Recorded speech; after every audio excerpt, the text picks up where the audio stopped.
In this video, I'm going to be covering 6 tips that I think are very useful for beginners up to very well-informed Million Lords players. A couple of these I learned recently or updated my knowledge on by asking people. So I do want to give credit. I didn't come up with all these myself, but throughout my years of gameplay, I've kind of discovered some of these and also were taught some of these and just thought they'd be useful for you guys. So here they are. The number one tip, and these aren't ranked in order of importance or anything, but my first tip that I'm going to give you guys is the new island spawns. So if you aren't sure what a new island spawn is, basically this is an island, and when you first start the season, an island like this will be full of neutral level 1 cities. And so these get taken pretty quickly, and for events, they're useful, especially in the beginning. For upgrade event, you want the low-level cities to maximize your levels, and so they're taken real quickly and boosted up in level. And so what's important is knowing when the next island spawn is so that you can finish your event that you're on. And sometimes it doesn't line up perfectly, but in case it does, I want to inform you of it. So here we are. In Plat, you have one island spawn after the first event. So obviously my events aren't showing up for some reason, but normally they'd be over here. And so you tap on the event and it shows how many days and hours it has left. So down in Plat, that spawn happens after the first event. So it's not an exact time, but after the first event, look around for it. You might need to maybe check, every few hours or something. And basically to check, you can just go to the edge of your map, and once it stops loading islands, that's where the new islands will be. So it stops loading, so you can look here, you can look on adjacent islands and try to find where the new island spawns. It doesn't really alert you of where it would be. So you kind of have to look around, or you can ask clanmates or global chat or a Discord server if you're in a well-informed one, and be able to find those. Now in Diamond League, the new islands spawn at the end of every event, and the time that they spawn is a bit before 7:30 p.m. Eastern time. Now this does vary a little bit, but it's pretty exact. So at the end of every event, you can look around your map, and around 7:30 Eastern time p.m. there should be new islands. So there you go. And in Legends, there is one new island spawn, Legends League, one new island spawn after the third event. And the spawn can vary a bit, so it may be from the night that the event ends up until the following morning. So not exact, but a rough time of where it is. Now, another thing that I find a lot of people ask about is KP-based rewards. And if you aren't sure what that is, basically where you see on the clan rewards, and this is also in events and expeditions, then it'll say hourly. I have 136 hours of gold, 72 hours of troops. And a lot of people, for some reason, I don't know if someone's out there spreading false information, but a lot of people think that they are based off of your recruiter.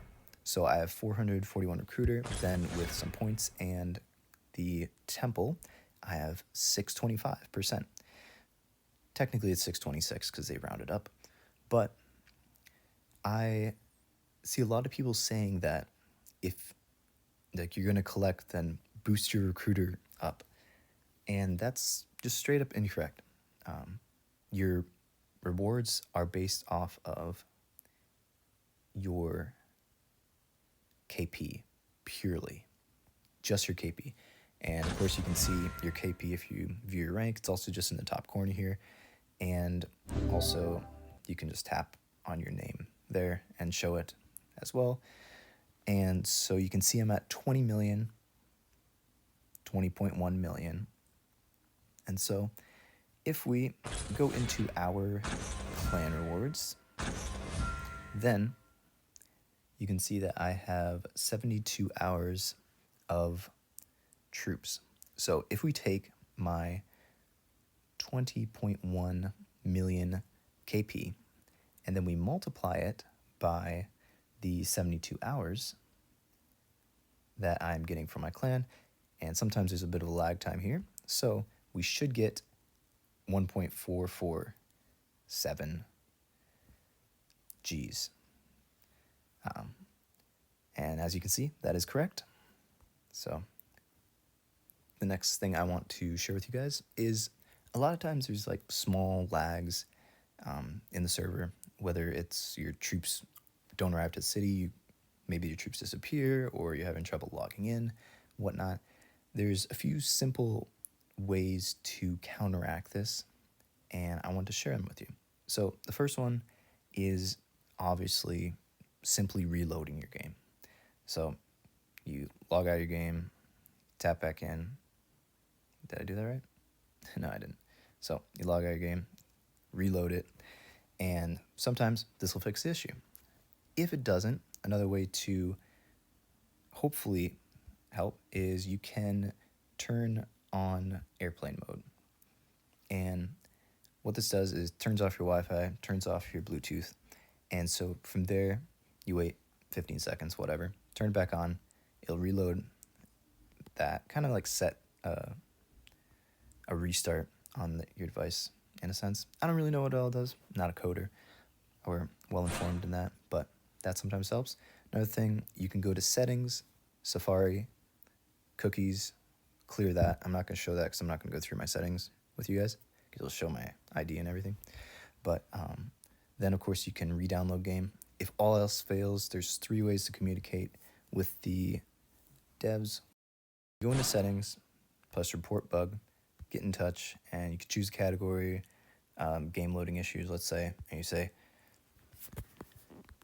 hey guys, you suck.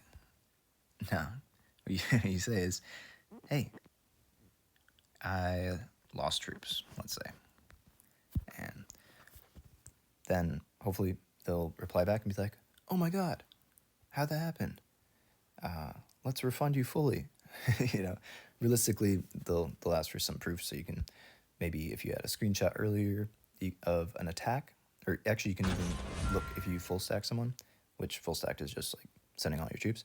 You could say, hey, look, I just attacked with this much at this time, and you give a screenshot here, so it says 15 minutes ago, and then up in the corner it says the time, and then you could say, but now all my troops are gone, and they're not showing up in battle reports, because they would show up right here if you didn't have full brave or fearless.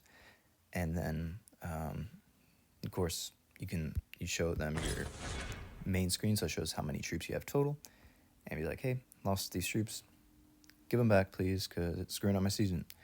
And hopefully that works for you. They do not always reply very quickly, so the 3 ways to contact them is through their website, through, of course, the support in settings, and their email. I would recommend the website or in-game, almost leaning towards the website, because in the website you make a profile, and then you can, from there, keep track of your tickets. But in here, if you update the game or re-download it, it'll get rid of the ticket and you won't be able to see it anymore. So that's kind of an issue. The 4th thing that I wanted to mention is your idle recruiter bonus. Now, most everyone knows that you have your idle recruiter here. You get your idle recruiter from your recruiter percentage. So I have 625.5. I'd multiply that by my KP. So I basically just do the 20.1 times 6.25.5, or 6.255, sorry. And then that's how much I should be getting per hour. And so then you can look at it and whatever and be like, oh yeah, that's right. But what's important to note is that the recruiter bonus does not collect properly. And so there's two ways to counter this. The one way to have it collect properly when you're offline is simply maintain the same exact KP. If you are at the same exact KP you were when you last logged in and you log in again, it will collect based off that KP. Now, if you drop KP during that time, it'll collect based off of the dropped KP amount. So let's say I was at 20 mil and I dropped to 10, it would collect as if it was 10 the whole time that I was offline, which is incorrect. And I'm pretty sure that's how it works. Correct me if I'm wrong in comments. But the other way is to simply log in. So let's say you're offline, or you know you're going to be offline during work, and you're sitting at your highest KP that you could possibly gain because you boosted it before you had to work, whatever. So what you want to do is every hour or two, log into the game, tap on the recruiter, make sure it loads that extra amount, and once it does, it's locked in. You can log out and just take a minute out of your day, get that recruiter bonus, what it's supposed to be, and then do that every like 1-2 hours, and it'll maximize the troops that you're able to get from your recruiter bonus, simply because recruiter does not collect how it should. So that's another thing to keep in mind. And then, of course, I have to list this. Another very important thing is to sub to my YouTube channel and join my Discord and watch my videos. And I'm saying this, like, of course, as a promotion of myself, but also because I like to think that I list like pretty informative content. And even if you don't sub to me and you just join my Discord server, then there I have like promo codes listed. I have a monthly giveaway, and I think it's super useful for new and advanced players. So don't need to sub to my YouTube channel, but join my Discord. That's important for your growth in Million Lord. Last thing I wanted to list, which I actually found out pretty recently, because I'm not really a whale. Like, I have decent stats, so in my mind, I'm thinking, get the best gear, level only the best gear up. Like, I try not to level my mythical items, and mythicals are just the purple items, by the way. Normally, mythical would be above legendary in most games, but mythical, some people just call them purples. But I was thinking, obviously, legendary is better than mythical, and so I just press the auto dust button down here whenever I get one, and it auto dusts. That's that bitch. So then whenever I get it from a chest, it's auto dust. That's extra dust to level up my legendaries, right? Wrong. Don't think this way. Especially when you're starting off, when you get a legendary item, and I've probably even given this advice before.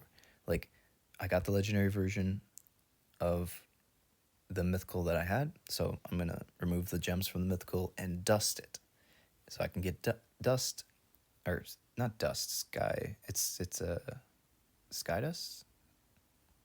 Yeah. So I'm gonna dust it and get that to upgrade the item. Yeah.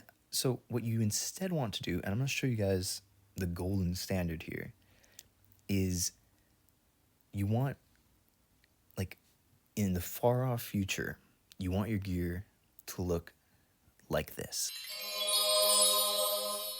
And so as you can see, the person here that has amazing stats that I'm jealous of is putting all their mythical recruiter items in the recruiter slot here.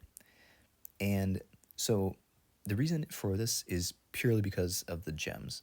So when you upgrade from a 1 to a 2-star, you can see it doubles, as it should. You have 5% for a 1-star, 10% for a 2-star, and this scales with every gem. It's just like this.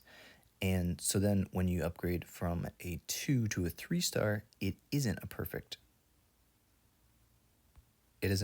double. It's 15 at a 2-star, and then you go to a 3-star and it's 22.5, versus the 30 that you might expect. So you're losing 7.5% in like two stars versus 1 3-star. You're losing 7.5%. And so what instead you want to do is, although it's less gem slots for having all mythical items here versus legendaries, then you want all this in recruiter to be mythical recruiter items. And then in your rusher, you want all legendaries with only rusher gems. And I think I mentioned that you want your mythical items to have recruiter gems in them. So that's something important. And of course, if you really going crazy, you can also, as you can see, have all your, or most of your defense items be your cautious items, and then just put in your salvager to maximize your salvager, and then have all your guardian gems in your defense items so that you can maximize your defense, and then just swap them in once you're online, or like don't keep troops out, whatever, or put points into Brave, I guess, but I wouldn't do that. But either way, just something to note. So I hope you guys found this video helpful. I did ramble on a little bit and stretch some things out, but I hope that it was mostly for informative purposes. So thank you. Again, feel free to like, subscribe, and comment on this video or others. And definitely join my Discord server. Again, monthly giveaways, updated promo codes. You can ask me questions, ask other informed people questions. Yeah, I think it's a great place to help new people. Another reason to join my Discord server is in the near future, I plan on adding this Discord bot that is currently in development. It's a turn-based, highly strategic card game, which is very unique for Discord bots, I'd say. And so you can challenge people, you build your deck, you challenge people, many cards to choose from, tons of different abilities. And so you start pretty simple, add a couple cards, because when you start, you have a lower amount of celestial stones to start with that each card costs. So you start there, then you transition into higher gameplay with more cards, a lot more deep strategy in terms of what you're going to play during your turn to take an advantage of the enemy. So something really cool to look forward to. And of course the UI will be evolved, so it'll look a lot better than it is now. Again, still in development, but something I'm really excited to introduce to you all.